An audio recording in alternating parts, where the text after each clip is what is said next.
The greatest horse. Luskin start to reel away. But it's all about Abel, friend. He's a superstar at the mile. Nature strip, a world-class sprinter. What a horse. Home Affairs has made a mess of them. Ole Kirk got it. Ole Kirk on the guineas and neck. Ready, and away they go. Bella Nipotina, and boy, doesn't she deserve this. Bella Nipotina falling.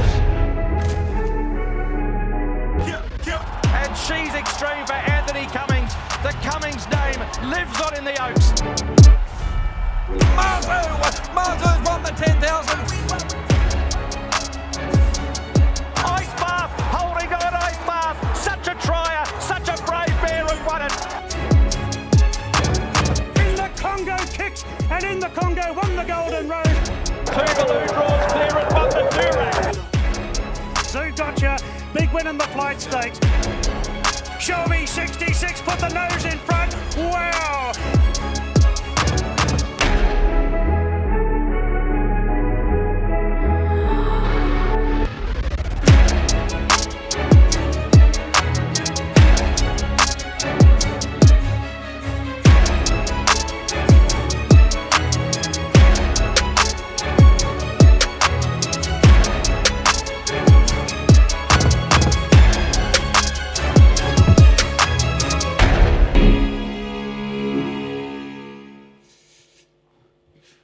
Good morning, ladies and gentlemen. Thank you for the opportunity to speak to you all this morning. It's a pleasure to be here.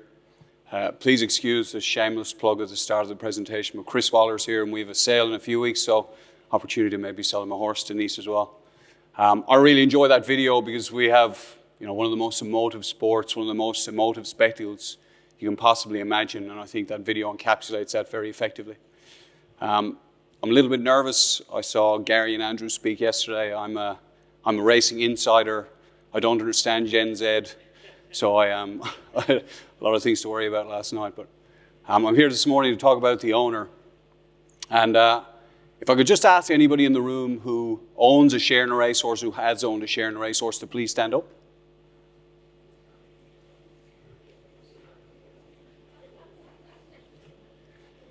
So, thank you. On behalf of the industry, thank you.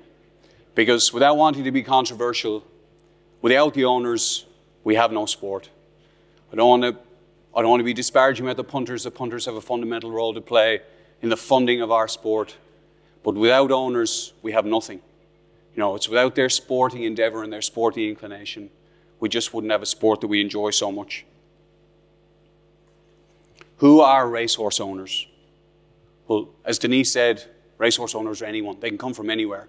You have a $150 micro-share owner through to traditional syndicate members, racing partnerships, owner breeders, people who want to spend millions of dollars a year on racehorses. The profile of the stereotypical owner might be male, 45 to 65, pale and stale. But the reality is, it's anybody. Everybody is an opportunity as a prospective owner. A study conducted by Ozhorse, the vehicle charged with the promotion of the Australian thoroughbred, showed that 61% of horses are solely owned by people involved in breeding. It's about as much of an insight as we have as to the makeup of our ownership demographic. What that does, though, is create a huge opportunity for us to develop new owners and identify prospective owners and why they might want to get involved in racing. Why own a racehorse? I spoke to a very prominent owner at the races a number of years ago, and I asked him, relatively young guy, a lot of disposable income, why did he get involved in racing? And I thought he gave a very interesting assessment of why he was involved in racing. He said, what other sport allows me to engage with the main protagonists in the way that racing does? I can buy my own horse, I can pick my trainer, I can pick my jockey, I can name my horse, I can pick the colours it runs in. I can pick where it runs. I could be a Manchester United supporter. I can be a season ticket holder with the Dallas Cowboys. I can love the All Blacks, I can love Collingwood, but I can't engage with any of the major actors in those sports in the way that I can with racing. Meet the trainer on race day, meet the owner on race day, go to track work to see my horse, go to the stable to see my horse.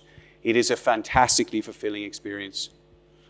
There are so many other reasons. Through the pandemic, something that was particularly enlightening to us and something that Denise touched on, we found that we had a number of new owners getting involved in our business or becoming involved in horse ownership through our auctions.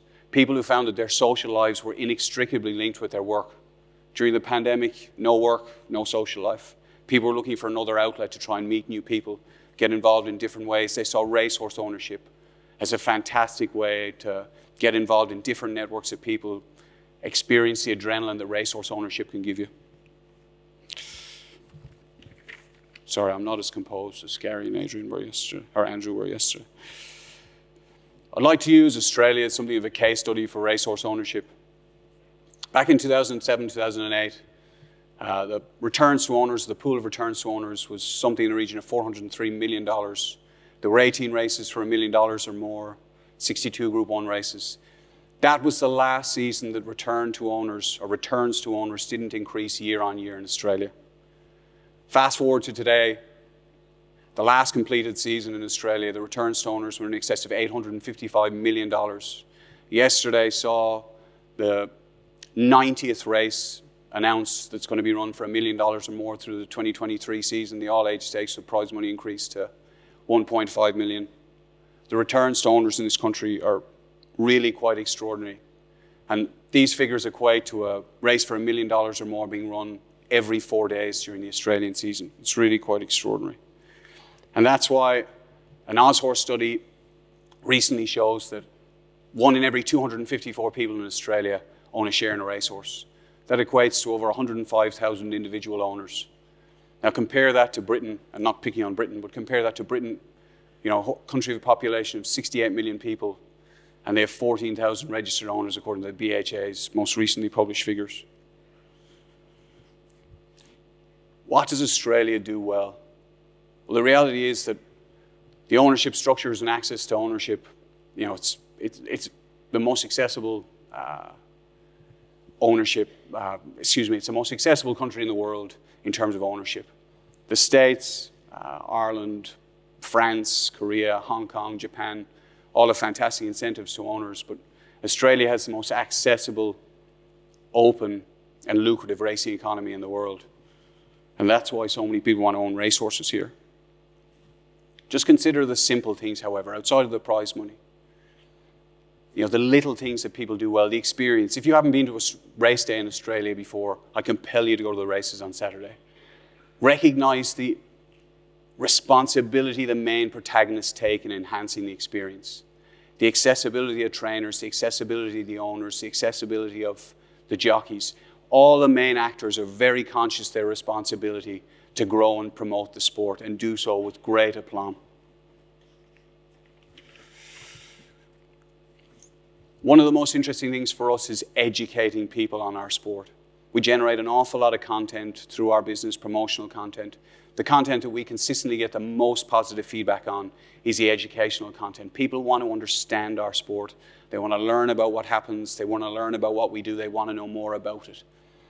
And the market response that we generate it, the media generate it, the main actors generate it, the trainers, the syndicators, the agents, the race clubs, they do a fantastic job in engaging the protagonists or the owners, the future owners.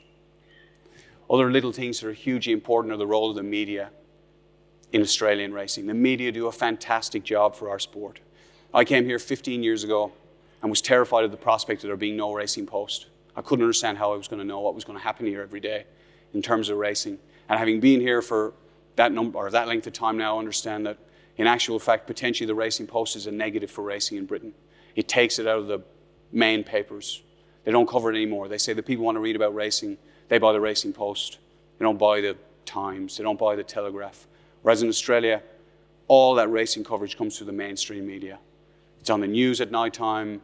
It's in the Herald Sun, the Daily Telegraph, the Australian, the Courier Mail. It's everywhere, and that endears our sport to people.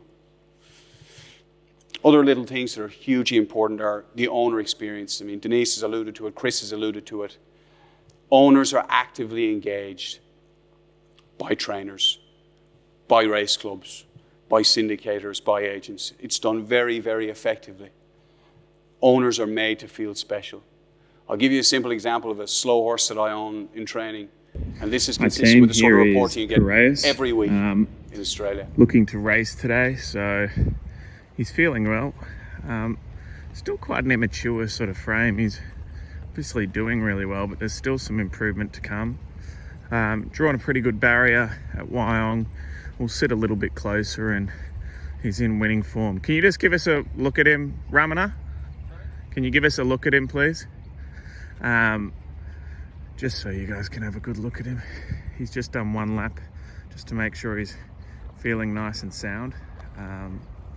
But yeah, he's got a lovely glow about his coat, feeling well, and should be very competitive today. Just an example of the sort of content that's generated for owners on a daily basis in Australia. It's so important in keeping people engaged. But there are other very simple things. Take the registration of ownership in a horse. In Australia, you can have as many as 20 owners listed in the race book. To recognise someone as an owner is a hugely important thing. And we talk about the diversity of the people involved in racehorse ownership in Australia. You take this horse, for example. You know, it's a syndicated horse. The second listed owner is Sheikh Mohammed bin Khalifa Al Maktoum. He's a member of the ruling family of Dubai, and he's in the syndicate with 17 other people. You take simple things like the silks that racehorses wear. None of those silks would be allowed in many other parts of the world. But in Australia, there's a recognition that people want to be creative and take some ownership around what their silks look like. They want them to represent them. And these silks are representative of some of the most famous owners in Australia. If you look at the entries for the Epsom Derby for 2023, the most prestigious race in the world, it's just, you know, everybody knows the Epsom Derby if you're involved in our sport. Of the 273 horses entered, there are 2 with 5 owners listed. Every other horse has less than 5 owners listed. It's an extraordinary comparison to make, and something that Australia does so well in terms of recognising owners. The pandemic was one of the single biggest opportunities that our sport has ever had, and we capitalised on it very effectively. Racing was sustained, and during that period, some very significant myths were debunked. There's always tremendous concern amongst breeders and vendors about exposing themselves to the market, you know, sharing intricate details about their horses. They prefer to let the market make up their mind. Through the pandemic, there was an onus on owners to become more transparent, provide more information. So videos that would never have been shared before were provided. Vet reports, heights and weights of horses being offered for sale. The endoscopic repository became a very significant factor at sales.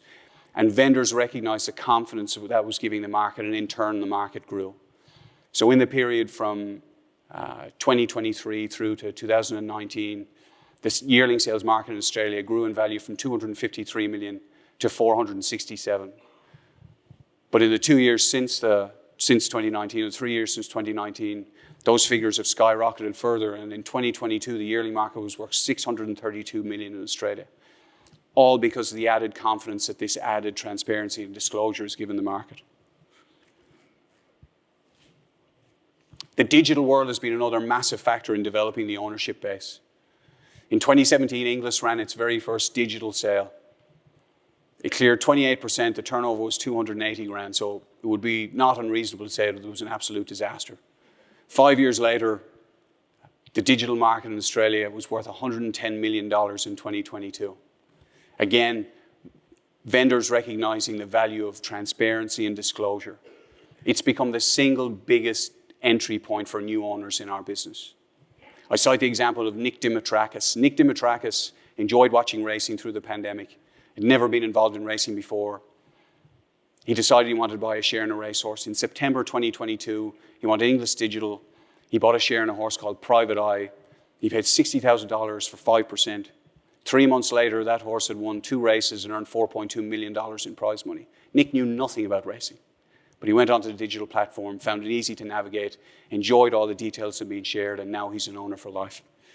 I'll just wind up quickly by saying, sorry, I've been very slow. The future represents a huge volume of challenges for us. But by the same token, as the chairman said yesterday, the challenges represent opportunities too. We're in a period where the experiential generation want to try and value experiences over traditional marketing and over traditional promotion, racing is incredibly well positioned to share great experiences with people.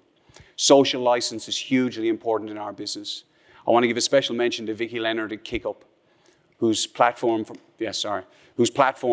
Kick Up for Racing is going to become a hugely important part of the promotion of our sport and the negating of disinformation and the negating of false truths that are shared about our sport every year.